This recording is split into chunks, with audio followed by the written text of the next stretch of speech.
नमस्कार साथियों, साकल्य संस्कृतम परिवार में मैं डॉक्टर संगीता पालीवाल एक बार फिर से आप सभी का वेलकम करती हूँ। ध्यान दीजिए बच्चों, आज के इस सत्र में हम करने वाले हैं बहुत ही महत्वपूर्ण चर्चा।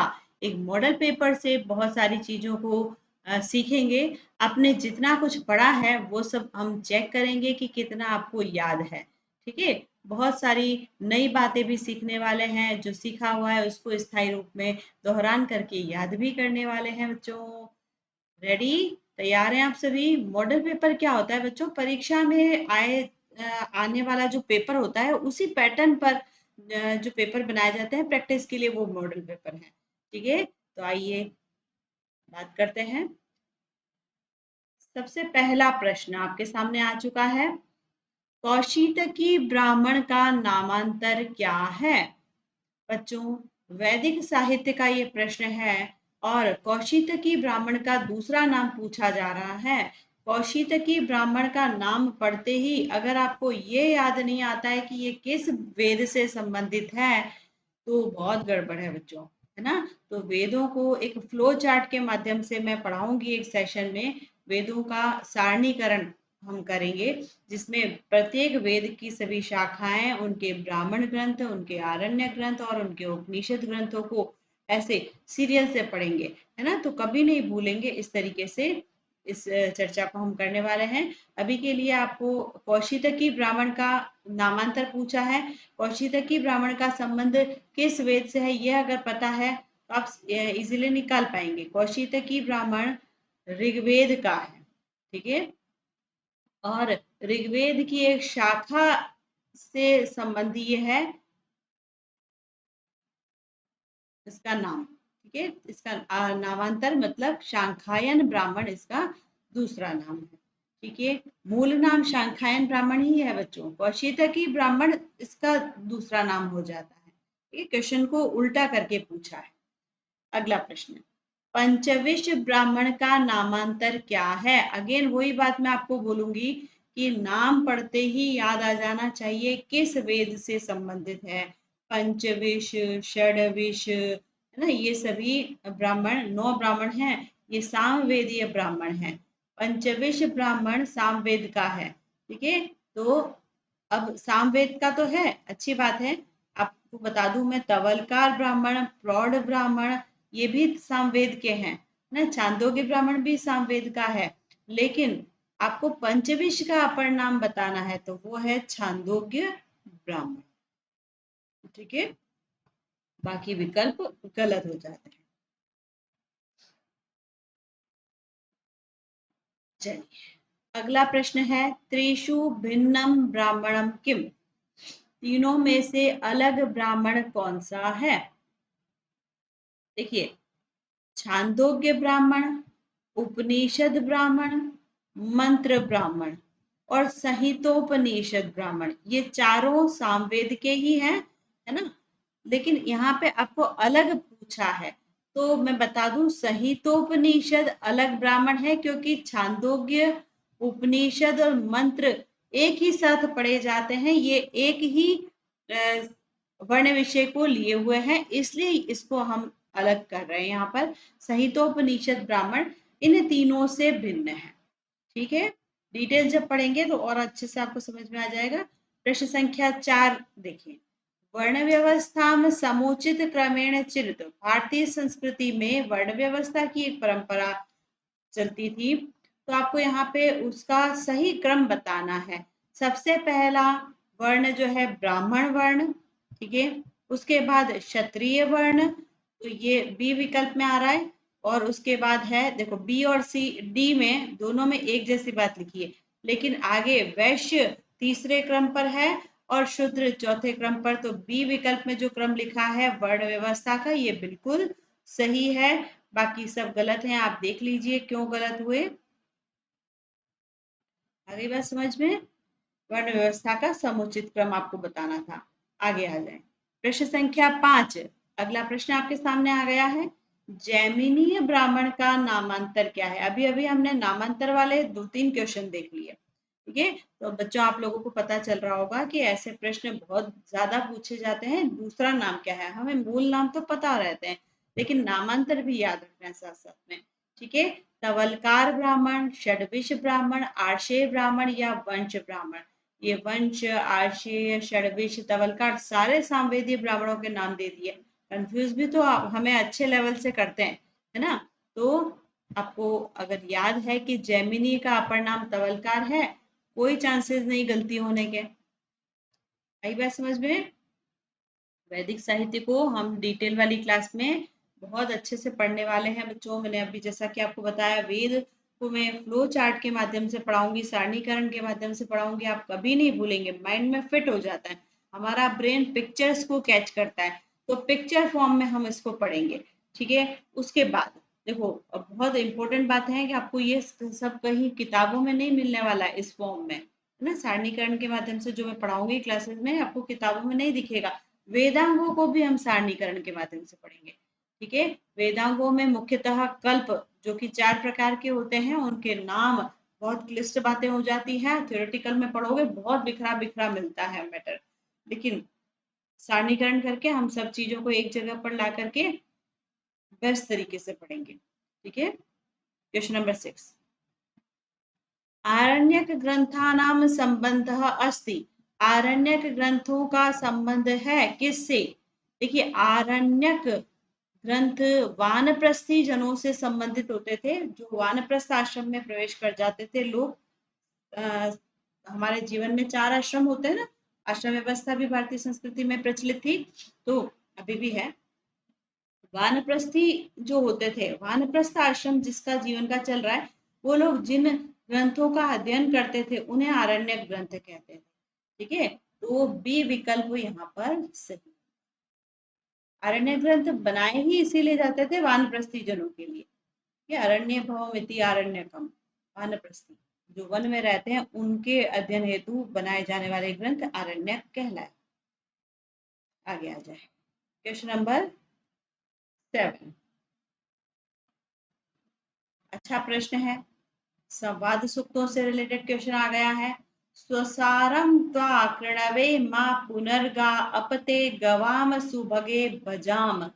इस मंत्र में सुभगे यह संबोधन किसके लिए प्रयुक्त किया गया है? देखिए, सुभगे किसके लिए प्रयुक्त किया गया है, तो मैं आपको बता दूं, यम यमी संवाद सूक्त हो सकता है, और सर्मापणी संवाद सूक्त भी इसका उत्तर हो सकता है ना।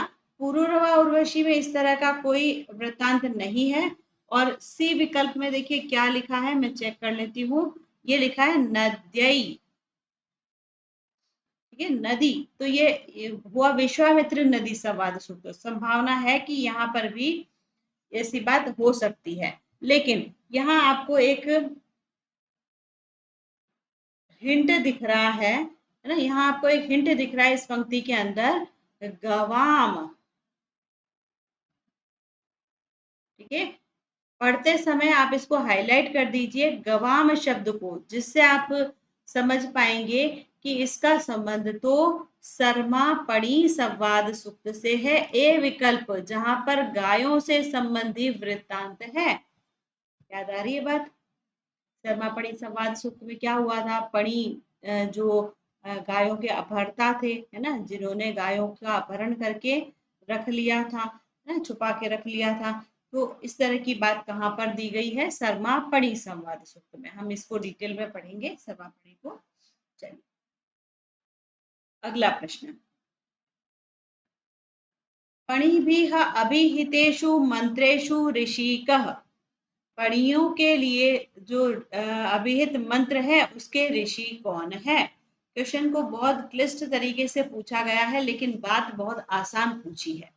पणि भी अभिहितेषु मंत्रेषु मतलब सर्मापणी संवाद सूक्त में जो मंत्र दिए गए हैं उसका ऋषि कौन है?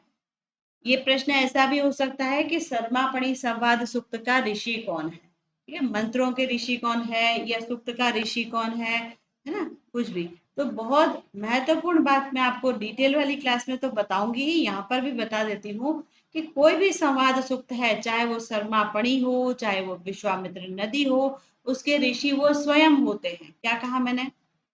स्वयं होते हैं। जैसे विश्वामित्र नदी, तो उसके ऋषि विश्वामित्र होंगे। जैसे शर्मा पणी, तो उसके ऋषि कौन होंगे? पणी स्वयं होंगे। तो ये ए विकल्प राइट है।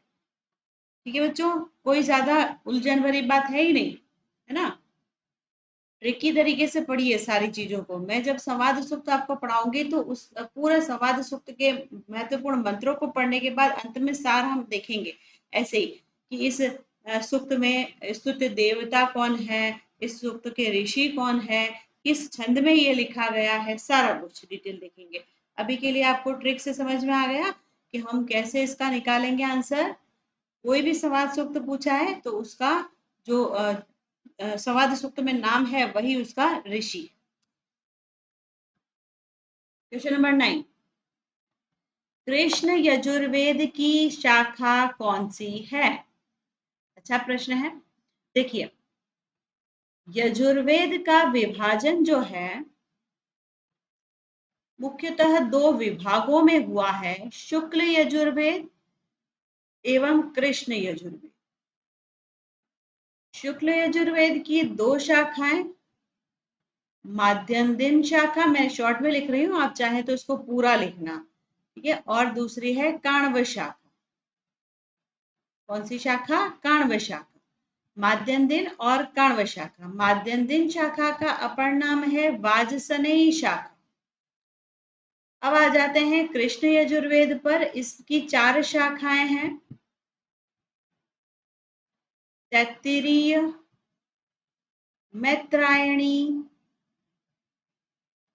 कठ एवं कपिस्थल। क्या समझ में आया? तैत्तिरीय, मैत्रायणी, कठ, कपिस्थल, ये 4 शाखाएं कृष्ण यजुर्वेद की हैं। आपसे कई बार पूछा जाता है कि यजुर्वेद की कितनी शाखाएं हैं, तो आप 2 ये वाली प्लस 4 ये वाली, कुल 6 बताएंगे। आंसर क्या बताएंगे? 6। ये कैसे हुआ है? यहाँ पर विभाजन में आपको पता चल गया, ठीक है। माध्यम दिन या वाजसनेयी शाखा और काण्व शाखा का संबंध शुक्ल यजुर्वेद से है, जबकि कृष्ण यजुर्वेद की तैत्तिरीय, मैत्रायणी, कठ, कपिस्थल ये 4 शाखाएं हैं। आई बात समझ में? अब आ जाओ प्रश्न पर। आपको पूछा है कृष्ण यजुर्वेद की शाखा कौन सी है? काण्व है क्या? नहीं। माध्यम दिन है क्या? नहीं। वाजसनेयी इसका अपर नाम है तो ये भी नहीं। अब बचा क्या? एक ही विकल्प, डी विकल्प, राइट। चलिए, बहुत अच्छा प्रश्न। अगला प्रश्न है 10वां। यहाँ पर पूछा है षड्मंत्रात्मक मतलब 6 मंत्र वाला शिव संकल्प सूत्र जो है वो वाजसनेयी संहिता के किस अध्याय में प्राप्त होता है? मतलब ये वाली जो वाजसनेयी संहिता है इसमें कुल 40 अध्याय हैं बच्चों। कितने अध्याय हैं? 40 अध्याय हैं कुल। यहाँ पूछ रहे हैं कि वाजसनेयी संहिता के किस अध्याय में, इसके कौन से अध्याय में 6 मंत्रात्मक शिव संकल्प सूक्त प्राप्त होता है? तो बच्चों यह है 34वां अध्याय। ठीक है, विकल्पों में कोई सोच विचार करने की भी आवश्यकता नहीं है, सीधा आंसर निकलना चाहिए इसका। ठीक है, षड मंत्रात्मक शिव संकल्प सूक्त कहाँ पर है? वाजसनेयी संहिता के 34वें अध्याय में। ओके, चलिए मैं आपको यहाँ पर एक बात और बता देती हूँ कि ये जो माध्यम दिन या वाजसनेयी शाखा है जिसमें कुल 40 अध्याय हैं, इसका अंतिम अर्थात 40वां अध्याय ईशावास्योपनिषद या ईशोपनिषद, दोनों इसी के नाम है, के नाम से प्रसिद्ध है। ठीक है, ये ईशोपनिषद कहलाता है। 18 मंत्र हैं यहाँ पर।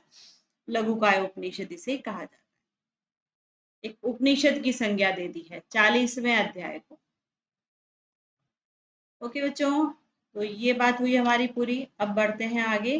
प्रश्न संख्या 11, ऋग्वेद में रुषद्रत्वा यह किसका विशेषण है? बच्चों, ऋग्वेदिक देवता एक दृष्टि में मतलब सारणीकरण के माध्यम से मैंने एक क्लास ली है जिसमें ऋग्वेदिक देवताओं के महत्वपूर्ण देवताओं के विशेषण आपको पढ़ाए हैं। ठीक है। रुषदृत्वा जो है वो किसका विशेषण है बच्चों? ऋग्वेद में सरस्वती, नदी और रात्रि कोई देवता नहीं है। आ रही बात समझ में? तो वैसे ही आप इसका सही उत्तर निकाल सकते हैं। प्रश्न को पढ़ते ही एक बार के लिए लगता है कि ये तो कठिन प्रश्न है, हम कैसे इसका आंसर निकालेंगे, रुषदृत्वा कभी पढ़ा ही नहीं है। तो बच्चों देख लो कि इनमें से कौन कौन देवता है। आपको एक ही विकल्प में स्त्री देवता का नाम दिख रहा है, यही इसका विशेषण, मतलब उषस देवता का विशेषण रुषदृत्वा है। अब एक बात आपको मैं यहाँ पे बता देती हूँ, सरस्वती कोई देवता तो नहीं है, ऋग्वेदिक देवता के रूप में नहीं है, लेकिन सरस्वती का एक नाम है दृशद्वती। दृशद्वती सरस्वती नदी है, इसका अपर नाम है दृशद्वती। इसलिए आपको यहाँ पे ए विकल्प में सरस्वती दे करके कंफ्यूज करना चाहा है। हो सकता है आपने कभी ना कभी लाइफ टाइम में ये पढ़ा हो दृशद्वती, और आप रुषदृत्वा एक जैसे नाम देख करके कंफ्यूज हो जाए और ए विकल्प पर अटैक कर दे, जो कि गलत हो जाएगा, है ना। तो स्मार्ट तरीके से सॉल्व करें किसी भी क्वेश्चन को, जितनी भी इंफॉर्मेशन आपके पास है उसको कलेक्ट करके, है ना, थोड़ा सा उस पर सोच विचार करके फिर आंसर को राइट कीजिए। ओके बच्चों, क्वेश्चन नंबर 12, उषस का ऋग्वेद में कितनी बार उल्लेख है? उषस देवता का ऋग्वेद में कितनी बार उल्लेख है? बच्चों बी विकल्प सही है, सीधा ही सही उत्तर पे आप पहुंच पाएंगे डिटेल पढ़ने के बाद। ठीक है, 300 बार इनका उल्लेख है, नामोल्लेख कितनी बार है? 300 बार। आगे आ जाइए, प्रश्न संख्या 13, काल निर्धारण संबंधी सामग्री से प्रश्न पूछा गया है कि बाल गंगाधर तिलक के अनुसार ऋग्वेद का रचना काल क्या माना गया है? तो पंडित बाल गंगाधर तिलक, जिन्होंने ज्योतिष और नक्षत्रों को वेदों के काल निर्धारण सामग्री का आधार माना है, मतलब उनके आधार पर काल निर्धारण किया है, तो उन्होंने वेदों का रचना काल 6500 वर्ष पूर्व माना है। मीन्स ए विकल्प जो है वो बिल्कुल सही है, बाकी सब गलत। ठीक है, 6500 वर्ष पूर्व। आगे आ जाएंगे, क्वेश्चन नंबर 14, ज्ञानम कर्मम च भक्ति त्रय विचारधारा सूत्रम कस्मिन वेदे विद्यमानम अस्ति। प्रश्न क्या पूछ रहे हैं कि ऐसा कौन सा वेद है जहां पर ज्ञान, कर्म और भक्ति तीनों विचारधाराओं का समन्वय दिखता है। इन तीनों विचारधाराओं का एक रूप हमें कहां पर दिखता है? सूत्र रूप में ऋग्वेद में। बच्चों ऋग्वेद अपने आप में संपूर्ण वेद है, सर्वकालिक है ये, है ना। यजुर्वेद में कर्मकांड है, धर्मकांड वर्णित है, सामवेद में गान वर्णित है, अथर्ववेद में तो बहुत सारे हे विषय वर्णित हैं, लेकिन ऋग्वेद में ऐसा कुछ नहीं है, ये शुद्धाति शुद्ध है। यहाँ पर ज्ञान, कर्म और भक्ति तीनों विचारधाराओं का एक समन्वय हमें नजर आता है। अगला प्रश्न आपके सामने आ चुका है, प्रश्न संख्या 15, दश पौर्णमास यज्ञ का वर्णन कहाँ पर मिलता है? ठीक है बच्चों, ये क्वेश्चन थोड़ा सा टिपिकल है, अगर आप डिटेल पढ़ते हैं तभी ये बातें पता चलती है, लेकिन मैं आपको ये कह रही हूँ कि हर चीज डिटेल पढ़ना कोई जरूरी है क्या? हम कैसे इन यज्ञों के बारे में डिटेल पढ़ेंगे? यज्ञ के बारे में आप डिटेल पढ़ सकते हैं, लेकिन कहाँ पर वर्णित है इतना डिटेल कोई जरूरी नहीं है। प्रश्नों को बार बार कीजिए, याद हो जाएंगी चीजें। ठीक है, मैं आपको बता देती हूँ, दश पौर्णमास यज्ञ जो है यह काण्व शतपथ में है। काण्व शतपथ क्या कहा मैंने? जो शुक्ल यजुर्वेद की बात है, जिसकी दूसरी शाखा काण्व, वहां काण्व शतपथ में है, और यह काण्व शतपथ के प्रथम कांड में है। यज्ञों का वर्णन यजुर्वेद में है, ये तो हमें पता है। तो बच्चों सारे विकल्प काण्व शतपथ बता रहे हैं। अब आपको ये पता हो कि किस कांड में है? प्रथम कांड। ठीक है, आगे आ जाइए, प्रश्न संख्या 16, ब्राह्मणानाम मुख्यो विषय कह अस्ति। ब्राह्मणों का मुख्य विषय क्या है? कौन सा ब्राह्मण? ये वर्ण वाला ब्राह्मण नहीं कह रहे हैं, ब्राह्मण ग्रंथों की बात हो रही है। तो ब्राह्मण ग्रंथों का मुख्य प्रतिपाद्य विषय या मुख्य विषय क्या है? बच्चों विधि, विधि, ठीक है। अर्थवाद, उपनिषद और कुछ भी नहीं, ऐसे विकल्प तो कभी राइट नहीं होते हैं। अर्थवाद, उपनिषद भी नहीं, हमें ए विकल्प को सही करना है। ब्राह्मणों में मुख्य विषय क्या है? विधि। ठीक, आगे आ जाइए। बहुत अच्छा प्रश्न 17वां यहाँ पे पूछा है, ईशावास्योपनिषदि विषये रिक्त स्थान इदम असत्यम। आपसे प्रश्न में पूछा है ईशावास्योपनिषद के विषय में गलत क्या है, इनमें से कौन सा स्टेटमेंट रॉन्ग है, गलत विकल्प निकालना है। तो यहाँ पर कार्य और उपासना का मार्मिक विवेचन है प्रश्न। एक बार में हमें कठिन लग सकता है, लेकिन कठिन नहीं है बच्चों। पढ़ो, आप आराम से इनको पढ़ोगे तसल्ली से, आपको पता चल जाएगा गलत क्या है। क्या यहाँ कार्य, कर्म और उपासना का मार्मिक विवेचन किया गया है? हाँ। क्या यहाँ पे विद्या और अविद्या विषयक विचार किया गया है? बिल्कुल सही। विद्या, अविद्या, भूति, संभूति, इन सभी तरह के वर्णन यहाँ पर किए गए हैं, मतलब कंपेयर करके बताया गया है। क्या यहाँ पर 20 मंत्र है? नहीं। अभी थोड़ी देर पहले मैंने ईशावास्य उपनिषद का स्पष्टीकरण दिया, मैंने बताया ये 18 मंत्रात्मक एक लघुकाय उपनिषद है। वहां पे मंत्र संख्या कितनी है? 18, 20 नहीं है, इसलिए सी विकल्प गलत है ना। हमें मिल गया गलत विकल्प, लेकिन फिर भी एक विकल्प और बचा है, इसको भी देख लेते हैं। अंधकतम प्रविशंति ये अविद्या उपासते, तो ईशावास्य उपनिषद का एक मंत्र का ये अंश है, ठीक है, ये राइट है। सी विकल्प हमारा गलत है, हमें असत्य ही पूछा था, हम इसको अलग से निकाल देंगे, बोला काला कर देंगे। आगे बात समझ में? चलिए आ जाए 18वां प्रश्न।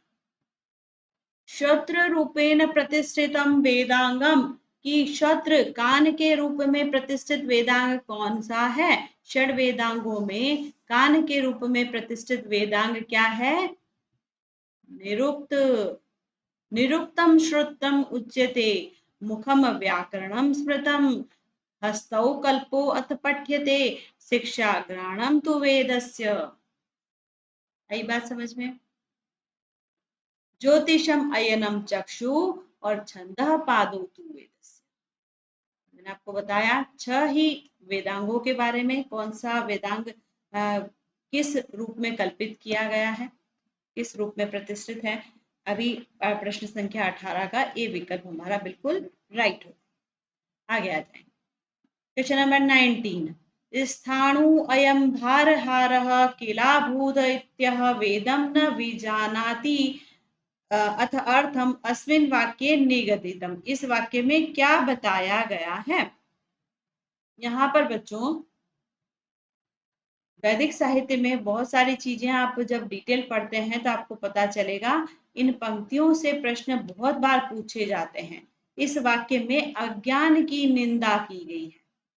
अज्ञान किस प्रकार से हमारे लिए हानिकारक होता है, और अज्ञान जो है वो हमें कैसे तम में प्रवेश करवाता है ना। तो मनुष्य को अज्ञान निद्रा से जग करके, अज्ञान को छोड़ करके प्रकाश में जाना चाहिए, है ना, और ज्ञान के प्रकाश को अपना करके अपने जीवन का उत्थान करना चाहिए, ऐसा यहाँ पर बताया है।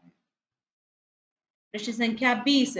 कति भाव विकाराः विद्यन्ते, प्रश्न पढ़ते ही याद आ जाना चाहिए। षड भाव विकाराः, भाव विकार कितने होते हैं? 6, 3, 4, 5, जो बाकी विकल्प में लिखी है बातें वो गलत है। ये भाव विकार कितने होते हैं? 6। आगे बढ़ते हैं। प्रत्यक्षम कति विधम स्मृतम, प्रत्यक्ष कितने प्रकार का होता है? बच्चों ये कहाँ से प्रश्न है, पता चल रहा है आप लोगों को? प्रत्यक्ष कितने प्रकार का होता है, ये प्रश्न आपसे पूछा गया है प्रमाणों से संबंधी। प्रत्यक्ष,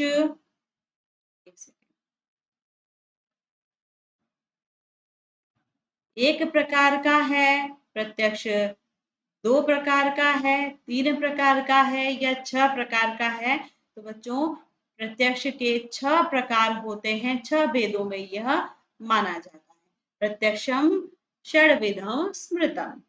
ठीक, आगे आ जाए 22वां प्रश्न। मुक्तावली कार के अनुसार पद कितने प्रकार के होते हैं? पद कितने प्रकार के होते हैं? आप सभी को पता है नाम आख्यात उपसर्ग और निपात पदभेद चतुर्विधम ऐसा बताया है। तो 4 प्रकार के पदभेद होते हैं, 1 नहीं, 2 नहीं, 3 नहीं।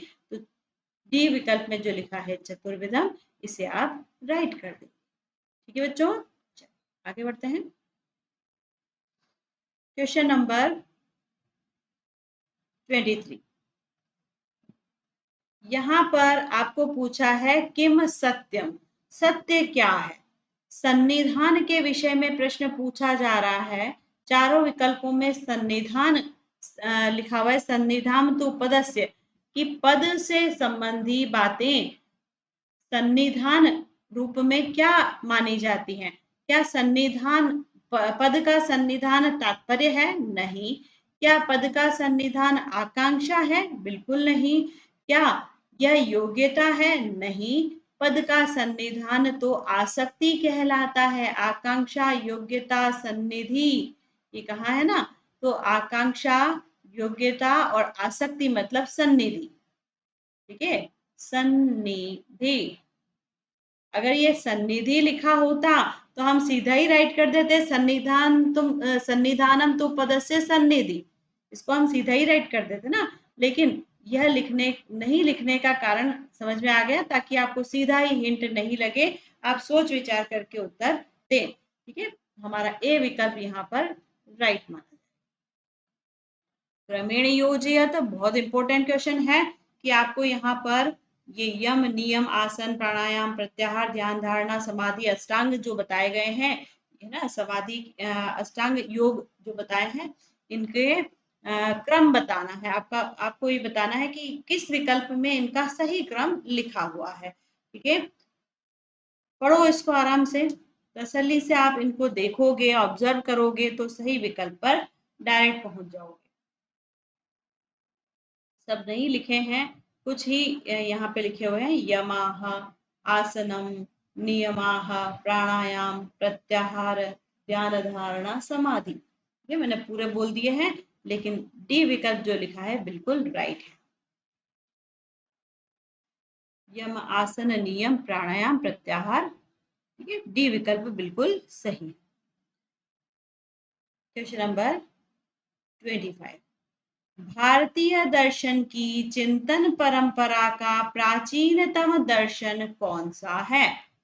भारतीय दर्शन जो हम पढ़ते हैं, है ना, उसमें चिंतन परंपरा में प्राचीनतम दर्शन कौन सा माना गया है, ये प्रश्न पूछा है। तो आपको ये पता होना चाहिए कि सांख्य दर्शन प्राचीनतम दर्शन मान्य है। ये सबसे पुराना दर्शन है सांख्य। सांख्य दर्शन के बीज श्वेताश्वतर उपनिषद में मिलते हैं, वहां से इसकी शुरुआत हो चुकी थी। ठीक है, तो सी विकल्प हमारा राइट है। क्वेश्चन नंबर 26 देखें, अगला प्रश्न। अभिहितान्वयवाद के प्रतिपादक कौन है। बच्चों, हम डिटेल में जब पढ़ते हैं वेदांत सार, दर्शन से संबंधी जो पुस्तकें हैं, इनमें अभिहितान्वयवाद, अन्विताभिधानवाद, इस तरह की बातें पढ़ी जाती है और ये प्रश्न बहुत बार पूछे जाते हैं। अभिहितान्वयवाद के प्रवर्तक या प्रतिपादक कुमारिल भट्ट हैं, जबकि अन्विताभिधानवाद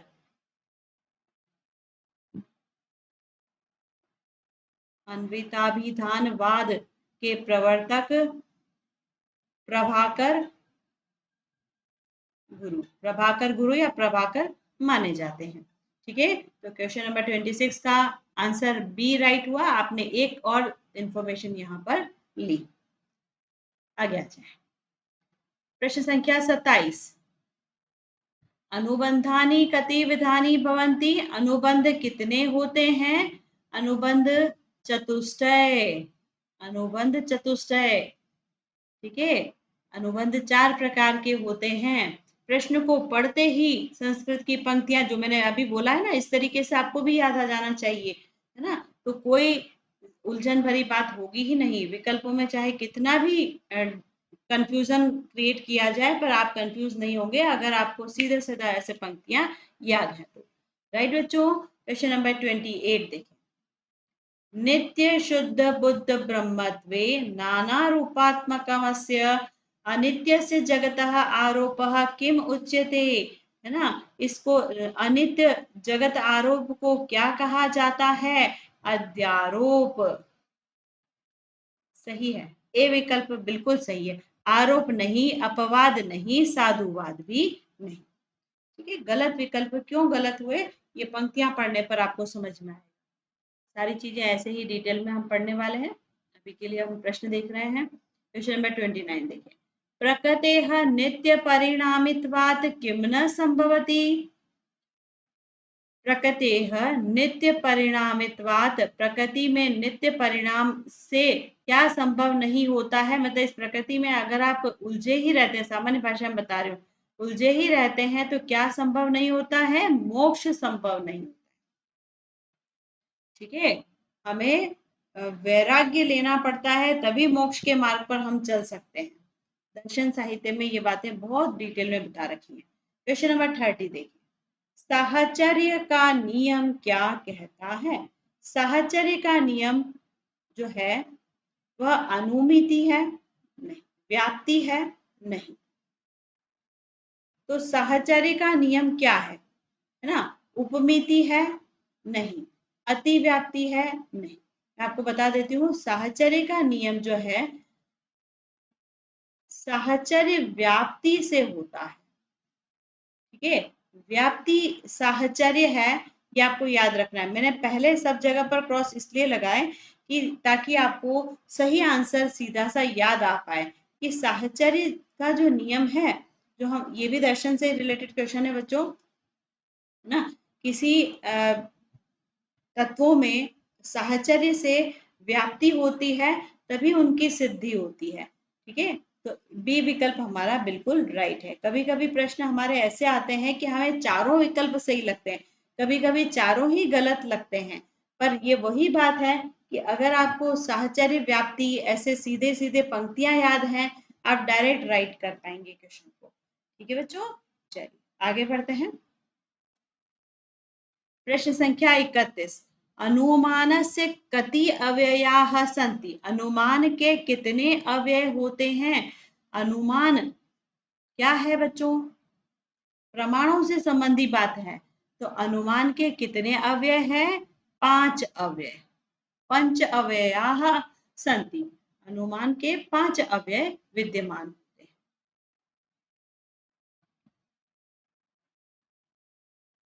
अनुमान कितने प्रकार का है अगर ये पूछ लें तो फिर आप 2 कहेंगे, है ना। अनुमान के अव्यय कितने हैं तो 5 कहेंगे, है ना। संख्यात्मक प्रश्न भी कई बार पूछे जाते हैं। आप लोग देख रहे हैं यहाँ मॉडल पेपर में बहुत सारे प्रश्न संख्यात्मक है, सीधा ही संख्या से रिलेटेड क्वेश्चन है।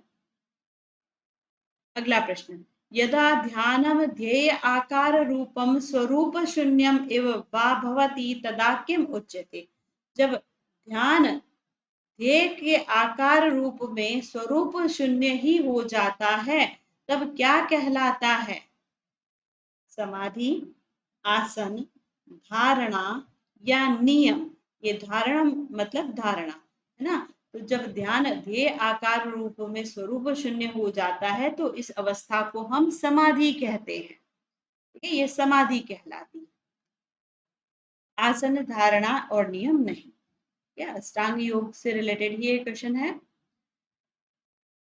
चलिए, समाधि कितनी प्रकार की होती है? अच्छा प्रश्न है। Question number 33। समाधि कितने प्रकार की होती है? 6 नहीं, 3 नहीं, 2, क्या लगता है आपको?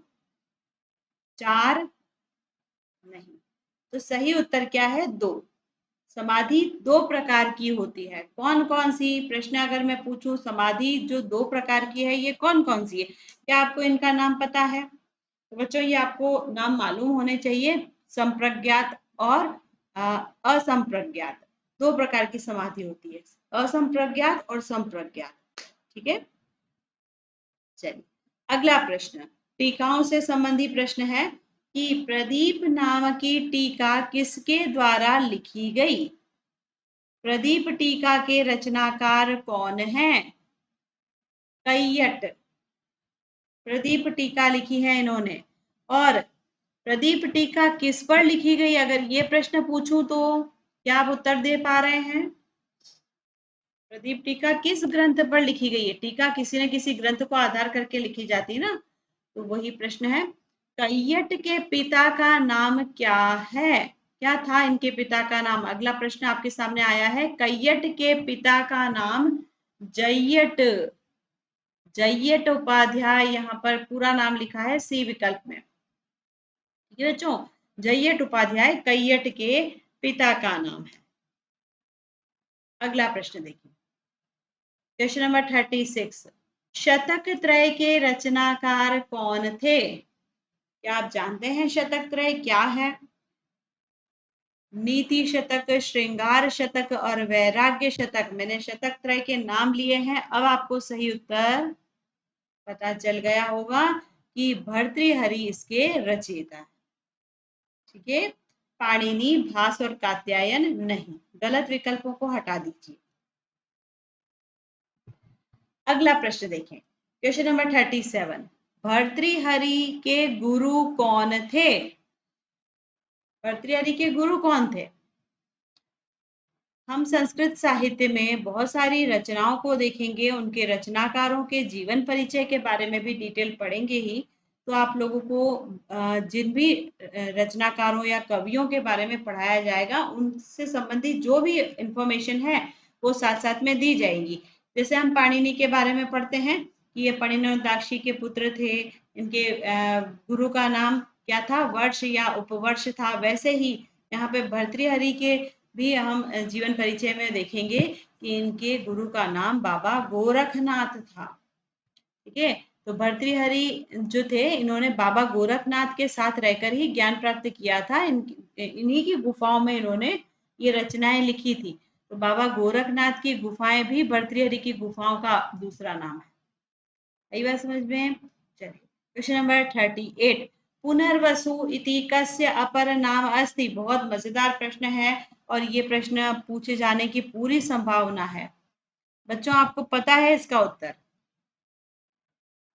पुनर्वसु किसका दूसरा नाम है? शूद्रक का, कालिदास का, कात्यायन का या भास का?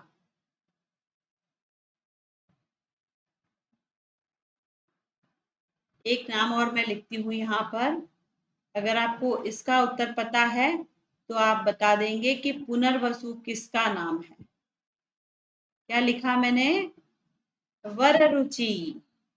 वररुचि कात्यायन का अपर नाम है ना, तो पुनर्वसु भी इन्हीं का दूसरा नाम है। ठीक है, याद रखिएगा। कात्यायन के बहुत सारे नाम पढ़े जाते हैं। कात्यायन के बारे में डिटेल जब हम पढ़ेंगे तो इनके सभी नामों की भी चर्चा करेंगे।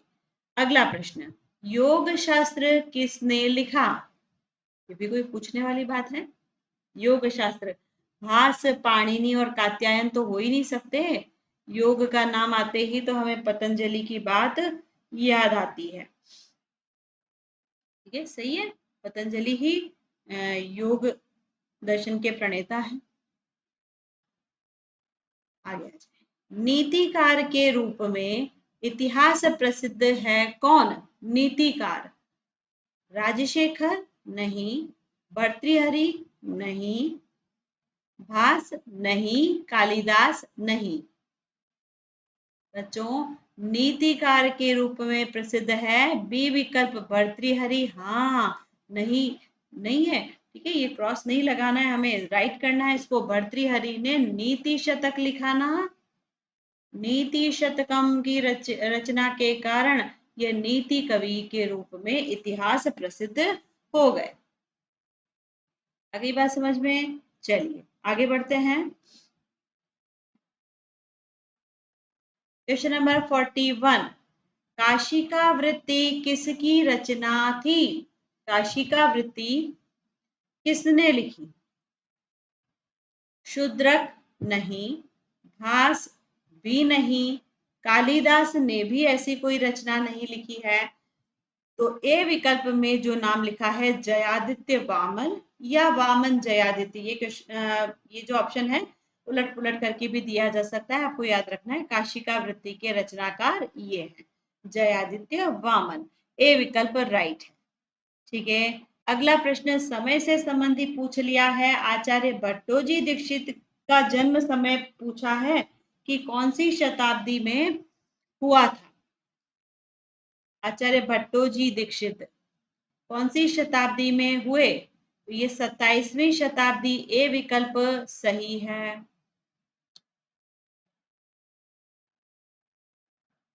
व्याकरणाचार्य हैं, प्रमुख व्याकरणाचार्य, जिन्होंने सिद्धांत कौमुदी, व्याकरण सिद्धांत कौमुदी की रचना की है।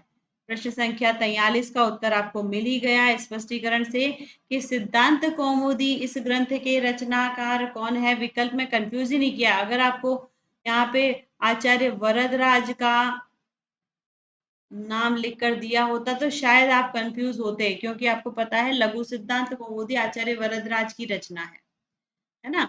लेकिन कंफ्यूज नहीं होना है। सिद्धांत कौमुदी पूछे या वैयाकरण सिद्धांत कौमुदी पूछे, आप बता देंगे आचार्य भट्टोजी की रचना है। क्लियर? आगे आ जाएं। क्वेश्चन नंबर 44, मूर्धा स्थानीय वर्ण होते हैं। व्याकरण के प्रश्न आ गए हैं। मूर्धा स्थानीय वर्ण होते हैं कौन से? री, ट, ठ, ड, ढ। पहला ही विकल्प हमें सही लग रहा है, लेकिन आगे भी देख लो। स, त, ये तो है हमारे दंत स्थानीय। च, छ, ज तालु स्थानीय। क, ख, ग कंठ स्थानीय। तो मिल गया हमें ए विकल्प सही। मूर्धा स्थानीय वर्णों का सूत्र क्या है? ऋतु रसाणाम मूर्धा। आप सूत्रों से याद कीजिए बच्चों उच्चारण स्थानों को। मजेदार तरीके से, कभी गलत नहीं होगा, हमेशा प्रश्न सही कर पाएंगे। आगे आ जाएं। प्रश्न संख्या 45 अनुस्वार यम का उच्चारण स्थान कौन सा है? मुख, नासिका, दंत, तालु। अनुस्वार और यम, देखो सिर्फ अनुस्वार पूछा होता तो नासिका, यम पूछा है, यम, ये यम वो वाला नहीं है, ये वाला यम है, यम ये पूछा है। ठीक है, मतलब पंचम वर्ण यम, अंगण, न, इनका उच्चारण स्थान दोनों का पूछा है ना, इसलिए आप बताएंगे नासिका। ठीक है, अनुस्वार और यम दोनों का है ना। मुख नासिका वचनों अनुनासिक ऐसा कहते हैं, तो ये सिर्फ अनुनासिक स्वरों के लिए होता है। यहाँ पे अनुस्वार की बात पूछ रहे हैं, अनुस्वार और यम दोनों की बात पूछ रहे हैं, इसलिए आप नासिका विकल्प को राइट करेंगे। उच्चारण स्थानों का महत्वपूर्ण प्रश्न है ये। आगे आ जाए। 46 पाठका गुणा कतिविधम। ये प्रश्न बहुत तरीके से पूछा जा सकता है बच्चों। पाठक के गुण कितने प्रकार के होते हैं? आपको उत्तर देना है छह प्रकार के। 7, 5, 6, 10 कुछ भी विकल्प हो सकते हैं। आपको याद रखना है 6 प्रकार के। ठीक है, अगर किसी पाठक में 6 प्रकार के गुण हैं तो क्या हम उसे उत्तम पाठक कह सकते हैं? एम आई राइट और रॉन्ग? कह सकते हैं ना। तो ये प्रश्न ऐसा भी पूछा जा सकता है, उत्तम पाठक कितने प्रकार के होते हैं? तो आप तब भी उत्तर देंगे षड। ठीक है, और अगर ये प्रश्न ऐसा पूछा होता कि पाठक में दोष कितने होते हैं, दोष कितने प्रकार के होते हैं, तो भी आपका उत्तर होगा 6। 6 गुणा 6 दोषाः, षड गुणाः षड दोषाः। ठीक है, तो जिन पाठकों में दोष होते हैं, क्या हम उन्हें अधम पाठक कह सकते हैं? राइट। ये भी 6 प्रकार के हैं। प्रश्न 4 तरीके से पूछे जा सकते हैं। मैंने चारों बातें आपको यहाँ पर बता दी। ओके, चलिए आगे बढ़ते हैं। क्वेश्चन नंबर 47 यण वर्णाः कथ्यन्ते। यण वर्ण कहे जाते हैं क्या? यण वर्णों को कहा जाता है अंतस्थ। बच्चों यण वर्णों को क्या कहते हैं? अंतस्थ वर्ण। अंतस्थों का क्रम क्या होता है? ये प्रश्न पूछा जाता है। य, व, र, ल क्रम से संबंधित प्रश्न आता है, कई बार पूछा गया है, आगे भी पूछी जाने की संभावना है। ठीक है, तो हिंदी वर्णमाला से कुछ डिफरेंट ये क्रम होता है संस्कृत वर्णमाला में, इसलिए मैंने आपको बताया कि अंतस्थों का क्रम य व र ल है। हिंदी में ये य र ल व ऐसा होता है। ठीक। 48 दाक्षी के पुत्र कौन थे? अभी अभी मैंने आपको थोड़ी देर पहले स्पष्टीकरण में बताया, पाणिनि जो है वो पणिन एवं दाक्षी के पुत्र थे। ए विकल्प हमारा राइट है। पतंजलि, कात्यायन, भास गलत। आप